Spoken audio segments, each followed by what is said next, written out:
Sawadika, bonjour à tous, bienvenue dans une nouvelle vidéo sur ma chaîne Kathleen à Phuket. Enfin aujourd'hui c'est Kathleen à Bangkok.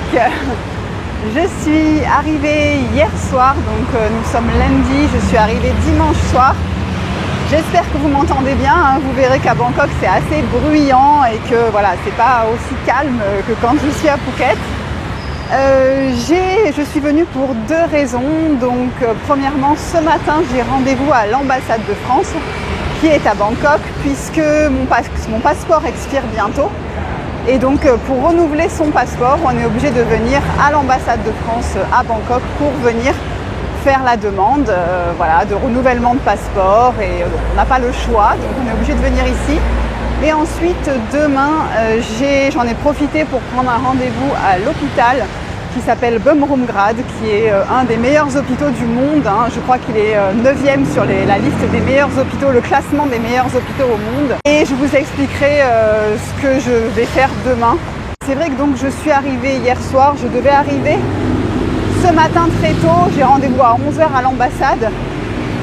Mais au fait, c'est pas mal de vols en ce moment.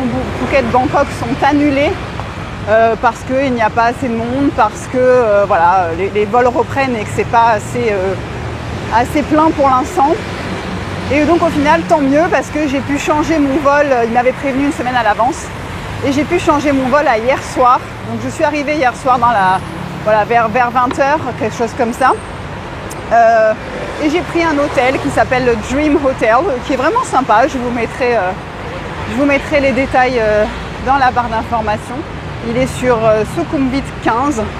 Franchement, voilà, j'ai pris le petit déj ce matin, il y a une piscine. J'ai pas payé très cher parce que j'ai réservé il y a un mois déjà. J'ai rajouté une nuit, du coup, c'était pas prévu que j'arrive hier soir, donc j'ai rajouté une nuit. Voilà, c'était 1700 bahts au fait la nuit, avec le petit déjeuner. Franchement, voilà, on peut trouver beaucoup moins cher à Bangkok, on peut trouver aussi beaucoup plus cher. Mais voilà, moi quand je viens, en plus je suis venue toute seule, bien sûr, puisqu'il y a bien quelqu'un, un de nous deux qui doit garder Peggy, donc c'est Serge qui est resté à la maison. Et voilà, donc, mais Bangkok vraiment c'est un endroit qu'on connaît bien, on est venu beaucoup de fois déjà dans ces 9 dernières années. Voilà, donc je vais vous emmener un petit peu. J'espère que le bruit ne vous dérange pas trop, mais je vais vous emmener un petit peu à la découverte de Bangkok. Ce matin, programme ambassade de France. Je pense que je vais y aller en taxi parce que c'est un petit peu compliqué d'y aller dans les transports en commun. Je ne sais pas si je me risque au taxi motorbike ou pas. Ou au tuk-tuk, tiens, peut-être je vais prendre un tuk-tuk, ça peut être rigolo. Et après, j'ai un ami qui est ici. Patrick, donc vous avez certainement vu, mais je vous le représenterai dans mes vidéos précédentes. On se retrouve à l'ambassade et puis on passera, je pense, l'après-midi ensemble. Il fait un temps magnifique, franchement, on a de la chance. Voilà, parce qu'en ce moment on a eu pas mal de pluie, que ce soit à Bangkok. Ouh là là, le trafic ici.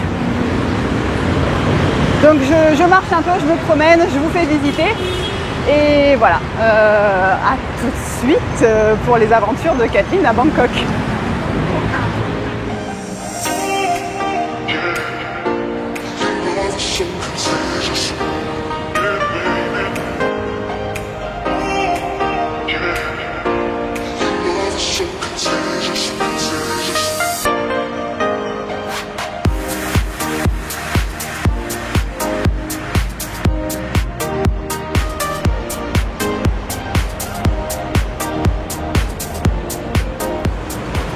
Officiellement, le masque n'est plus obligatoire en Thaïlande depuis quelques semaines, il me semble.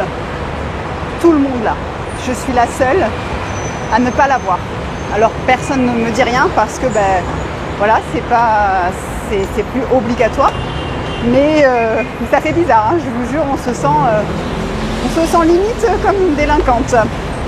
Et alors il l'oblige toujours dans les espaces fermés si nécessaire. Mais là je suis dehors, hein, tout le monde le porte. Vraiment. Ah tiens, il y a un étranger devant moi qui ne l'a pas. Donc vraiment, ouais, ça fait bizarre.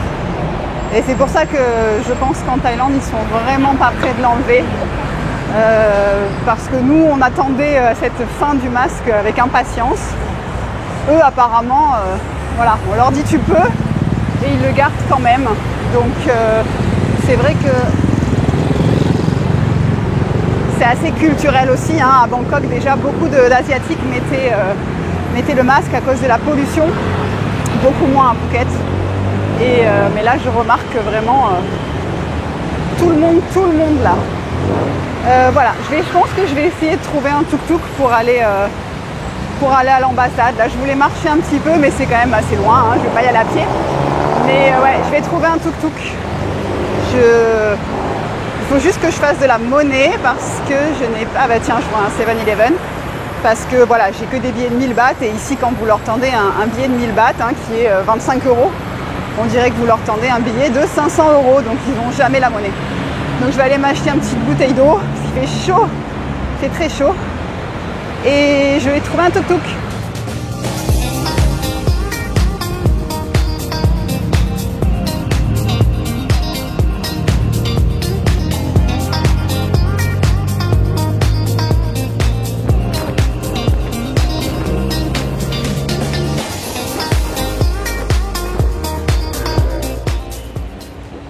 Ça y est, je suis arrivée à l'ambassade de France en Thaïlande, donc l'ambassade de France à Bangkok. Je pense pas que j'aurai l'autorisation de filmer à l'intérieur, parce que voilà, ça reste un lieu officiel, donc je pense pas que je pourrai filmer. Donc je vais renouveler mon passeport puisqu'il expire en novembre et qu'il y a quand même pas mal d'attentes. Je vous explique comment ça se passe si ça vous intéresse, que vous habitez en Thaïlande et que vous ne savez pas comment faire pour renouveler votre passeport. Le plus simple, c'est d'être inscrit sur le registre des Français de l'étranger. Donc ça, c'est quelque chose que vous pouvez faire en ligne sur le site du consulat, je pense, de Phuket, ou d'ailleurs, voilà. Et ensuite, vous n'avez qu'à venir avec votre ancien passeport, une photo d'identité aux normes et le montant, donc c'est 90 et quelques euros, quelque chose comme ça. En espèces, en bahts, au taux du jour. Donc ça, j'ai regardé ce matin le taux de conversion du jour. Et voilà, ça c'est un petit peu stupide, j'ai pas compris pourquoi, mais il faut vraiment, il n'y a pas payé en transfert, on ne peut pas payer ils ne nous rendront pas la monnaie, donc il faut l'appoint en bahts au taux du jour, du montant. Donc là, je viens d'arriver à l'ambassade. J'ai rendez-vous à 11h et il est 10h30, donc voilà, je suis bien en avance, mais bon, je préfère voir large. Bon, il y a du bruit, hein. Je suis désolée, pendant ce vlog, je pense que vous aurez pas mal de bruit. Je sais pas ce que vous en pensez, moi je la trouve particulièrement moche, cette façade. Enfin, vraiment pas trop représentative du pays, hein. Pour représenter la France, on s'imagine qu'on va avoir quelque chose peut-être, je sais pas, d'un petit peu plus... Alors ça, c'est ce qu'il y a de l'autre côté, là, ce que vous voyez derrière, donc un peu plus ambiance coloniale. Et puis un architecte a eu une superbe idée de faire cette soucoupe volante, ou je sais pas trop quelle était son inspiration. Donc voilà, l'ambassade de France. Pour nous, c'est quand même... Enfin, pour nous, je dis pour Serge et moi, je vous rappelle qu'on s'est mariés ici, hein, donc... on s'est mariés à l'ambassade en 2015. Donc sachez que si vous êtes français et que vous souhaitez vous marier donc officiellement en France, vous pouvez vous marier à l'ambassade de France. On est arrivés, nous, avec en tenue. Il y a la vidéo sur ma chaîne YouTube, donc vous pouvez la chercher. Elle est vraiment très ancienne, hein, elle a plus de 7 ans maintenant. Mais on s'est mariés là avec ma sœur et son copain de l'époque qui étaient nos témoins, on était 4. Et avec nos 2 mamans qui étaient en visio sur Skype. Et voilà, donc ça reste quand même un endroit qui a des souvenirs pour nous puisque on s'est mariés là. Rendez-vous ambassade terminé. J'ai retrouvé Patoche. Dis bonjour Patoche, si vous avez vu la vidéo du Muay Thai, il y avait Patrick et il est de retour et il est à Bangkok en ce moment, donc on s'est retrouvés. Et là nous sommes à Chinatown, voilà, parce qu'on voulait se promener un petit peu. Ça change, voilà, c'est un quartier qui est agréable à découvrir. La journée comme le soir, hein, vous avez aussi une super animation le soir. Et vous avez un immense marché qui est dans toutes ces petites rues. Aux alentours de Chinatown, vous avez une rue principale, Yaowarat. Et ensuite, vous avez les petites rues perpendiculaires, voilà, où vous avez de tout, des chinoiseries, comme on va l'appeler. et c'est très intéressant. Voilà. Et on va essayer de trouver un petit endroit pour manger. Et comme après, on n'est pas très loin du Wat Po, donc c'est un des temples qui est vraiment incontournable sur Bangkok. Je pense qu'on va aller faire un petit tour au Wat Po juste après. Voilà, donc je vous fais découvrir un petit peu le marché, le quartier chinois de Bangkok.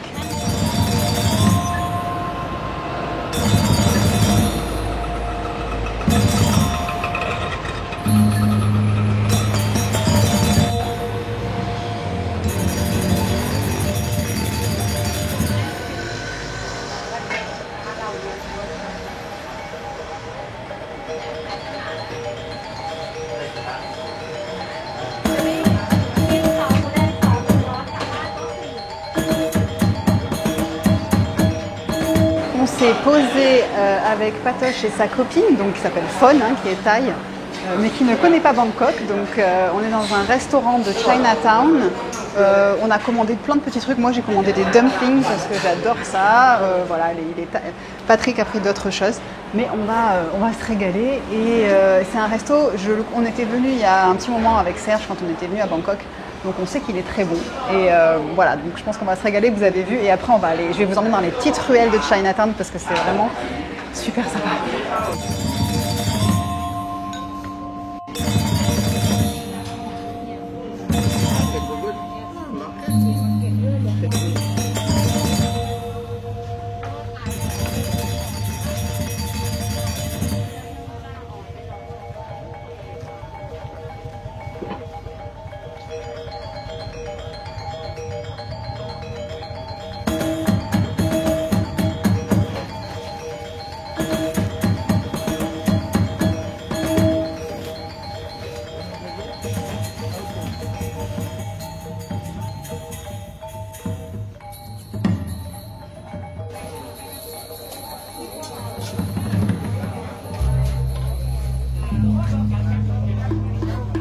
On est dans les petites ruelles de Chinatown, donc il y a des choses, là c'est vraiment, on ne sait pas trop ce que c'est, tout est très bas, comme d'habitude, je me prends la tête de partout. On a super bien mangé et là il y a des canards qui pendent de partout, des choses indéterminées dans les bacs à manger, des concombres marins, des je ne sais pas, des poissons avec du gros sel. On ne sait pas, on va jusqu'au bout de la rue, on va bien voir où on arrive. On a trouvé un petit temple chinois, juste au détour d'une petite ruelle. Waouh! Ah oui, d'accord. Il y a tout qui est à l'abandon à côté. On va aller voir.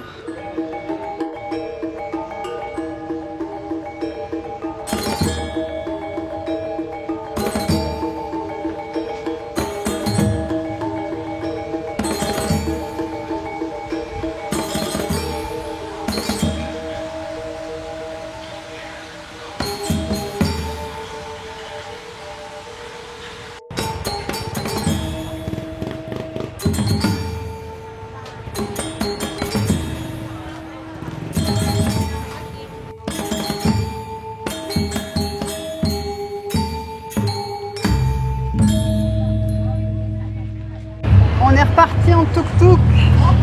On va aller au Wat Po, donc, qui est un des temples vraiment à visiter sur Bangkok. Et il y a une école de massage au Wat Po qui est très réputée aussi. Donc on va voir si on arrive à se faire peut-être un petit massage des pieds, ce serait pas mal. Et là, le tuk-tuk a mis le Bluetooth sur le petit speaker qu'il a et on essaye de lui mettre de la musique. แม่แก้มเปิ้นวันละเดินอยู่บนหาดทรายแม่ลูกสาวไผคือมันงามแท้ล่ะหน้าตาลูกครึ่งไทยอเมริกาไอ้บอกเลยว่าโดนอกโดนใจขอสารภาพตามตกตามตรงองค์ลงมงลงแล้วว่าแม่นางสาวไทยถ้าได้แต่งงานมันอยากจะมีลูกชาย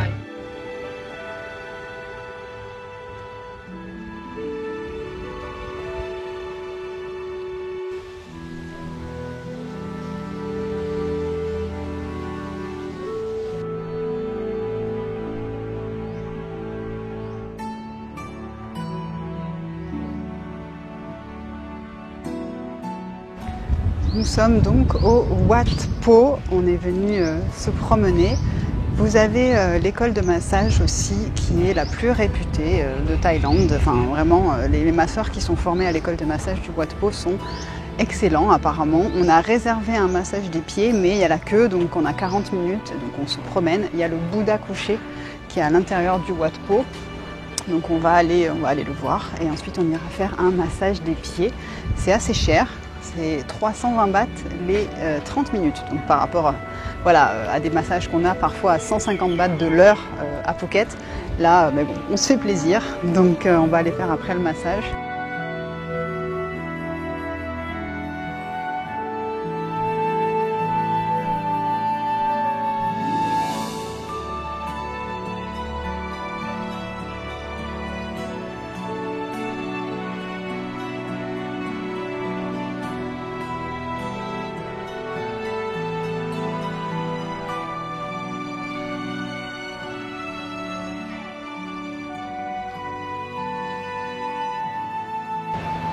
Donc là, on a trouvé le Bouddha allongé qui fait 46 mètres. 46 mètres de long.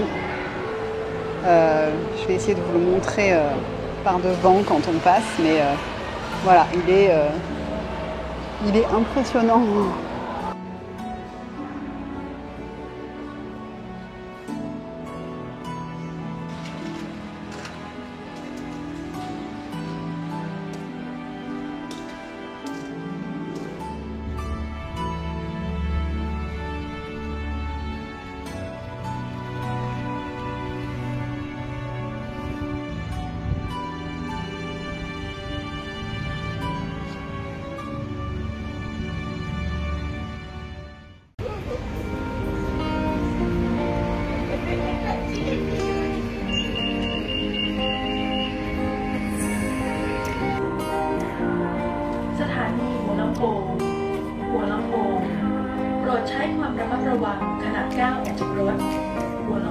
Station. Please mind the gap between train and platform. Et là, moi je vais rentrer à l'hôtel. Je pense que je vais aller me baigner un petit peu. Et Patrick et sa copine vont aller au centre commercial qui est juste à côté, qui s'appelle Terminal 21. Donc, hop. Non ? Ok. Le métro nous a laissé sortir. On va sortir et ensuite on se rejoindra, je pense, ce soir pour aller manger un bout.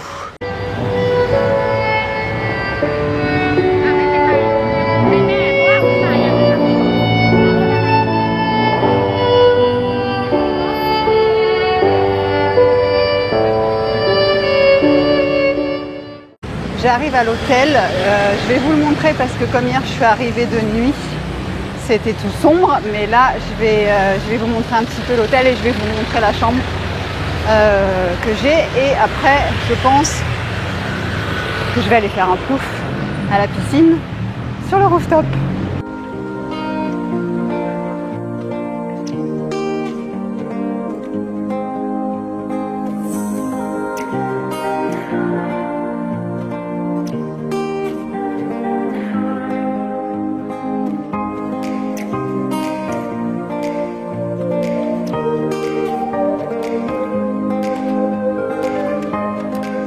Faire un petit room tour rapide parce que bon, la chambre n'est pas très grande.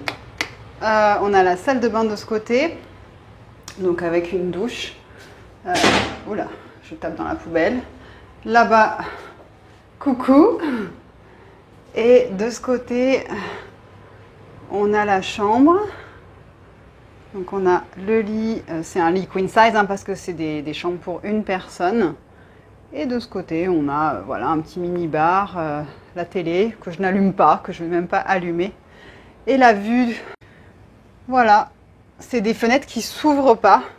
C'est quelque chose qui, moi, m'angoisse un petit peu. Vaut mieux pas que j'y pense. Je ne sais pas si vous êtes un peu claustro aussi, mais moi, le fait de ne pas pouvoir ouvrir, c'est quelque chose qui me stresse un petit peu. De toute façon, je ne vais pas rester longtemps. Je pense que je vais enfiler mon maillot et que je vais aller à la piscine.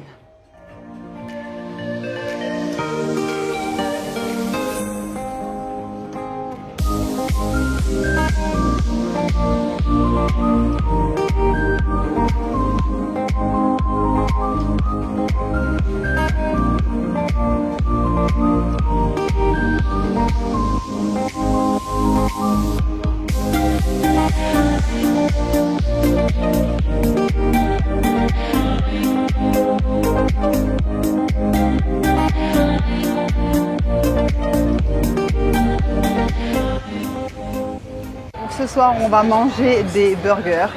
Voilà, j'ai rejoint Patoche et sa copine et on est voilà, on n'est pas loin de l'hôtel. On va manger tranquillement et peut-être qu'après on ira faire un tour sur Soi Cowboy ou pas. On verra la motivation. Et voilà, c'est l'avantage à Bangkok, il y a tellement de restos super sympas que, enfin, à Phuket aussi, hein, on va pas se plaindre. Mais c'est vrai qu'à Bangkok, on a un grand choix de restos voilà, européens qui changent un petit peu.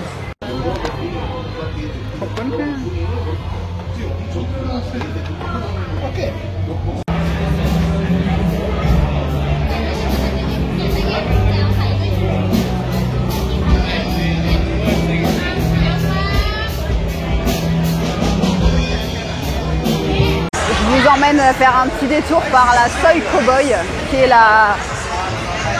comme la Banglarod qu'il y a à Patong. Je ne sais pas si vous m'entendez, mais voilà.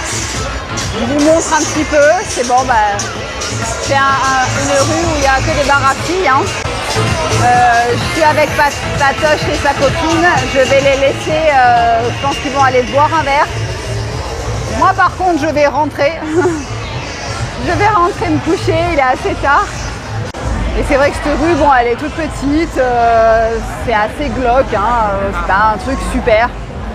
Il y a aussi Khao San Road qui est une autre rue sur Bangkok où c'est un peu le même style que Banglarod, donc avec des bars, des concerts, des choses comme ça, mais elle est un peu plus loin et moi j'ai pas forcément envie d'y aller. Vous savez que déjà j'aime pas aller à Patong, alors je vais pas aller sur Khao San Road. Je voulais montrer à Patoche la Soi Cowboy, et ben voilà, il l'a vu. Et ça suffit, je pense, pour ce soir.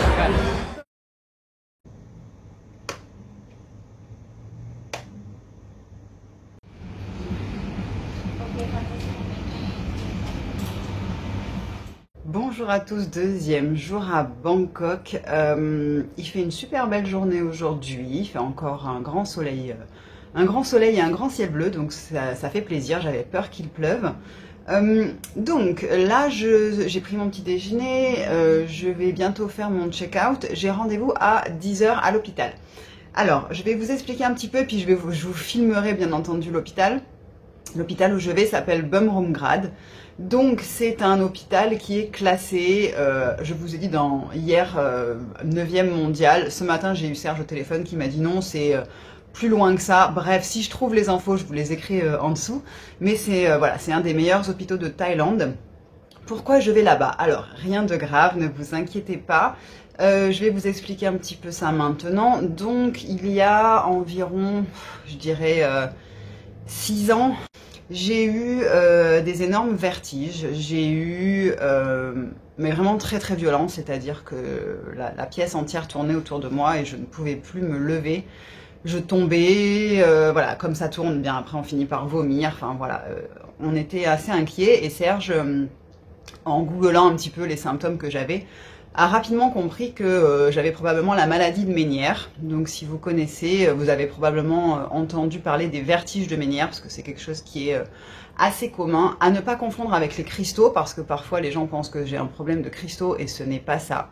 Bref, tout ça pour vous dire que c'est arrivé quand j'étais à Phuket, que j'ai été donc voir l'ORL à l'hôpital à Phuket et que qu'il a essayé certains médicaments, qu'il a essayé, voilà, il m'a fait la manipulation pour les cristaux aussi. Rien ne passait, je faisais des crises qui pouvaient durer jusqu'à 2 heures par jour. Où j'étais, voilà, comme si on vous mettait sur une chaise au fait qui tourne et on vous balance et ça tourne comme ça pendant 2 heures. Donc vous imaginez qu'au bout d'un moment, voilà, vous en pouvez plus. Donc j'étais exténuée, je pouvais plus rien manger parce qu'on a une sensation de, comme si ça tanguait sur un bateau au fait toute la journée. On dirait qu'on est sur un bateau qui tangue tout le temps. Donc on a tout le temps cette légère nausée qui fait qu'on n'a rien envie de manger. Bref. C'était assez dur, j'ai perdu beaucoup de poids, j'étais complètement déprimée, voilà, heureusement que Serge était là pour me soutenir à ce moment-là. Et au bout d'un moment, en fait, en continuant d'en voir cet ORL à Phuket, il m'a dit, en fait, je pense que vous avez vraiment la maladie de Ménière, maintenant il faudrait faire des tests, et moi, c'est pas ma spécialité, faudrait vraiment quelqu'un qui s'y connaisse dans ce domaine-là. Et l'intelligence que j'ai trouvée de cette ORL, c'est de me dire, moi là je sais plus quoi faire en fait. J'y allais en pleurant, je disais je sais pas, faites quelque chose, coupez-moi la tête, changez-moi de tête, je sais pas, je veux juste redevenir comme avant. Parce que c'était très très violent. Et donc il m'a dit, écoutez, à Bangkok, donc à cet hôpital Bumrungrad, il y a une ORL spécialiste dans la maladie de Ménière. Je vous prends rendez-vous et vous y allez. J'avais très peur de prendre l'avion, il m'a rassuré sur ça, il m'a donné des cachets aussi, des cachets pour le mal des transports qui ont un petit peu aidé aussi. Et donc voilà, je suis allée à Bumrungrad avec Serge pour faire diagnostiquer la maladie et attaquer quelque chose parce qu'au fait, je n'en pouvais plus. Donc cette ORL a été ma sauveuse. Je suis arrivée là-bas complètement déprimée, en pleurs et en me disant je suis pas normale, J'avais lu que dans les stades au fait du traitement à la maladie de Ménière, il y a les médicaments, ensuite il y a des injections dans le tympan. Et la dernière étape, au fait, c'est la section du nerf auditif, c'est mon oreille gauche, hein. La section du nerf auditif où vous devenez complètement sourd, mais en tout cas les vertiges ne sont plus là. Et moi j'étais prête à complètement perdre mon audition de l'oreille gauche hein, pour juste retrouver une vie normale. Je me disais, des oreilles j'en ai deux, hein, du moment que j'entends de l'autre côté, tout ira bien. Et elle a souri en me disant, vous inquiétez pas, on va essayer d'abord toutes les étapes au fur et à mesure. Et voilà, ça c'est vraiment l'étape ultime. Et donc je suis retournée après faire des tests, j'ai passé une matinée entière à faire des tests là-bas pour confirmer donc ma maladie de Ménière. Et là on a attaqué les traitements. Et au fait, j'y suis allée au début tous les mois à Bangkok, une fois par mois, donc j'y allais le matin, je rentrais le soir. Au début je suis allée avec Serge, et puis après ça allait un petit peu mieux, j'ai fini par y aller tous les 3 mois, pendant bien 2 ans je pense, et ensuite tous les 6 mois. Avec des médicaments qui m'ont fait retrouver une vie normale. Au bout d'1 mois et demi, je n'avais plus de vertige. Voilà, donc j'ai été suivie avec cette ORL qui est vraiment extraordinaire, qui a étudié aux États-Unis, voilà, qui a fait tout le protocole médicamenteux qui était qu'il fallait faire. Et ensuite, au bout de 2 ans, on a commencé à diminuer les doses de certains médicaments. Parce qu'il y en a que je pouvais pas prendre sur le long terme. Et on est arrivé au final c'est la dernière fois que je suis allée la voir. Je lui demanderai, mais c'était avant le Covid, puisqu'après on n'a plus pu voyager. Et donc c'était il y a un peu plus de 2 ans. Et j'ai continué quand même un médicament qui s'appelle la bétaïstine, si vous connaissez la maladie de Ménière. J'ai continué à prendre un cachet tous les matins. Et depuis un petit mois, au fait, j'ai mon oreille qui recommence un petit peu à faire des siennes. Voilà, j'ai des petits symptômes, je sens des choses. J'ai mon oreille qui s'est, j'ai perdu de l'audition. Hein, j'ai cette oreille qui est vraiment diminuée. Et voilà, par exemple, je parle jamais au téléphone de l'oreille gauche. Si je suis couchée sur le côté droit, j'entends pas vraiment ce qu'on me dit. Enfin, donc voilà, il y a des séquelles de la maladie de Ménière qui fait que je ne retrouverai pas cette audition que j'ai perdue, parce qu'à chaque crise, on perd de l'audition.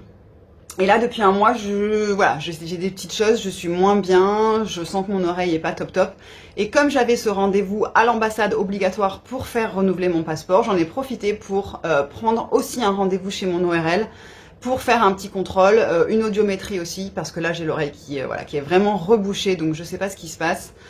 Et sûrement, je pense reprendre un petit peu des cachets, un petit peu plus, parce que là, je sens que il y a quelque chose qui va moins bien qu'avant. Voilà, donc c'est pour vous expliquer ce que j'ai.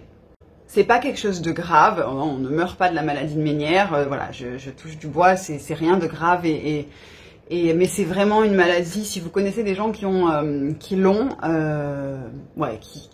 c'est vraiment horrible au fait, hein. Franchement, je souhaite à personne d'être dans cet état de vertige constant, si j'y repense, je préfère ne pas penser dans l'état dans lequel j'étais à ce moment-là, parce que on peut plus conduire, on peut plus sortir, c'est des vertiges qui se déclenchent en 1 millième de seconde, tout d'un coup ça va, et hop, tout d'un coup ça tourne, donc on peut pas conduire, c'est très dangereux.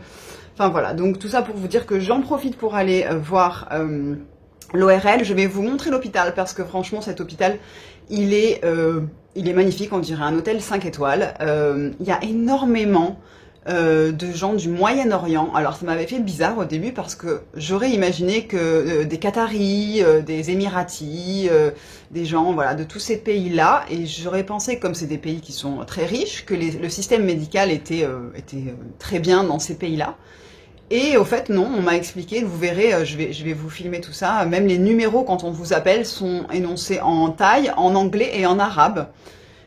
Donc, on m'a expliqué qu'au fait, les hôpitaux et tout ce qui est voilà, médical dans ces pays-là est très très vieillissant et que les médecins ne sont pas très bien formés. Donc ils font, voilà, il y a une grosse partie de tourisme médical à Bangkok dans ces gros hôpitaux qui sont très bien réputés parce que les médecins sont tous thaïs et la plupart ont étudié à l'étranger, ont étudié voilà, dans des pays hors Thaïlande aussi. Et ensuite je repars à l'aéroport tout doucement en fin de journée pour rentrer sur Phuket ce soir, retrouver mon chéri, ma Peggy et mes chatons et voilà, donc je vous emmène dans cette deuxième et dernière journée sur Bangkok avec moi.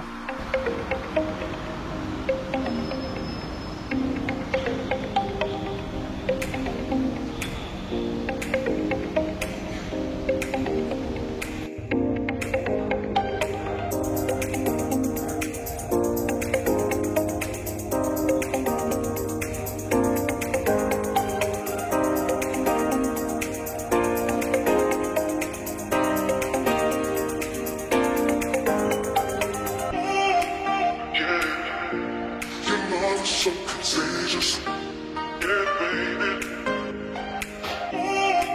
Yeah, your love is so contagious, contagious.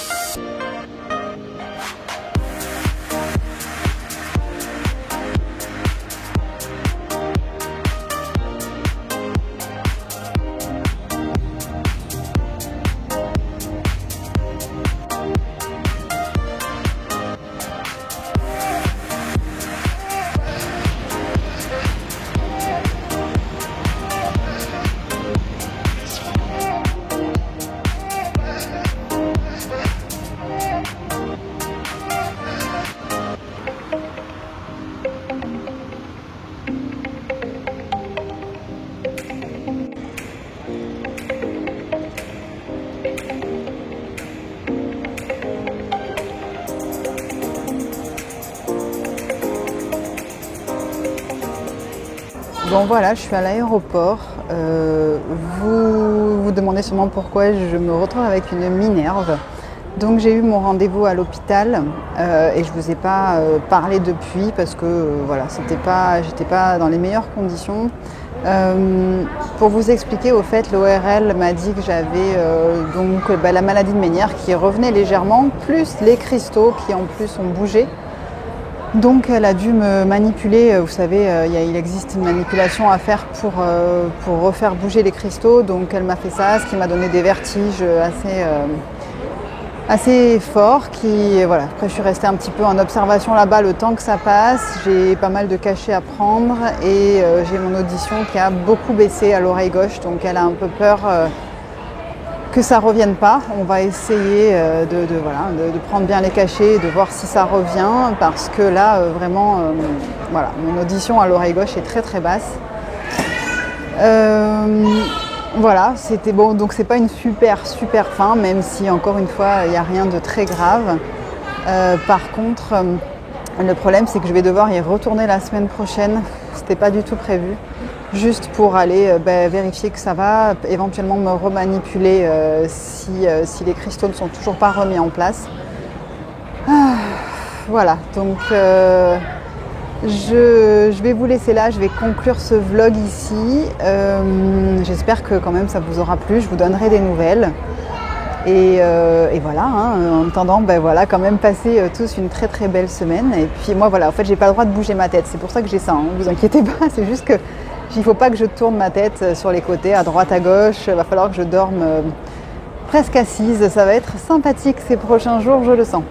Voilà, bon, je vous souhaite quand même une très belle semaine à tous. Ça va aller, ne vous inquiétez pas. Et je vous dis à la semaine prochaine pour une nouvelle vidéo. Bye bye.